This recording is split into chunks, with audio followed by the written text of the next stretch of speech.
আমাদের আন্দোলনের ধারাবাহিকতায় ছাত্র জনতার যে গণ অভ্যুত্থান, এই গণ অভ্যুত্থানে নতুন স্বপ্ন আবার বাংলাদেশের মানুষের মাঝে এসে উপস্থিত হয়েছে। আমরা তাই আপনাদের সামনে এসেছি।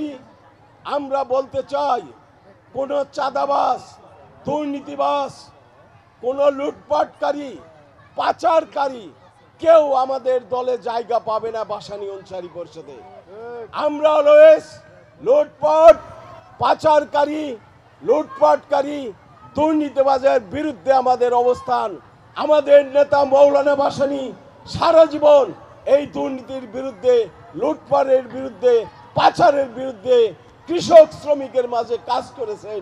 আমরা তা করে এই দেশের মানুষের কাছে আমাদের মৌলানা ভাসানীর আদর্শকে আমরা প্রতিষ্ঠিত করব, এই আশাবাদ আমরা ব্যক্ত করছি।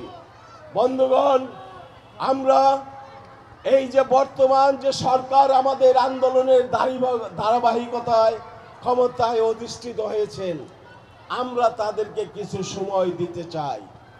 আমরা তাদেরকে সময় দিতে চাই যে আপনারা সংস্কারের যে কাজগুলো আছে, যে সংস্কার নিয়ে আমরা এতদিন আপনারা দেখেছেন শেখ হাসিনা কিভাবে এই দেশের মানুষকে কুক্ষিগত করে, মানুষকে গুম করে, আয়না করে, বন্দি করে কিভাবে একটি ত্রাসের রাজত্ব গত 16 বছর এই দেশে সে শাসন করে গেছে, একটি পারিবারিক শাসন, সেটার থেকে বাংলাদেশের মানুষকে আমরা মুক্ত করেছি।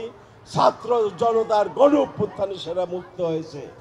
তাই আমরা আপনাদেরকে সময় দিচ্ছি, সংস্কার করুন।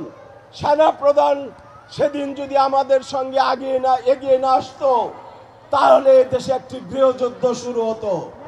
আমরা সেনা প্রধানকে এই মঞ্চ থেকে, বংশাল থানা থেকে আমরা বলতে চাচ্ছি, এই সম্মেলন থেকে আপনাকে আমরা অভিনন্দন জানাই, ধন্যবাদ জানাই। সেদিন আপনি এগিয়ে না আসলে এই দেশে একটি গৃহযুদ্ধ শুরু হতো, যে যুদ্ধে আমরা শেষ হয়ে যেতাম। গৃহযুদ্ধের হাত থেকে আপনি দেশকে রক্ষা করেছেন। এখন আপনি রোডম্যাপ দিয়েছেন, রোডম্যাপের বাইরেও যদি প্রয়োজন আরো 6 মাস সময় লাগে, সেটাও আমরা বিবেচনা করব।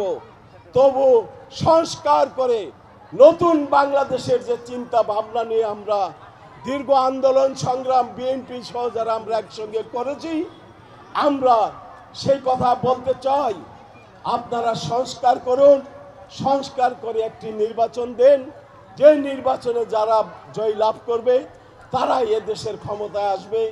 এবং আর যেন কোনোদিন এই গত 16 বছরের যে রাষ্ট্র, এই রাষ্ট্র যেন আর না আসে, পিছনের দিকে যেন আমাদের ফিরে যেতে না হয়, আমরা সেই চেষ্টাই করব।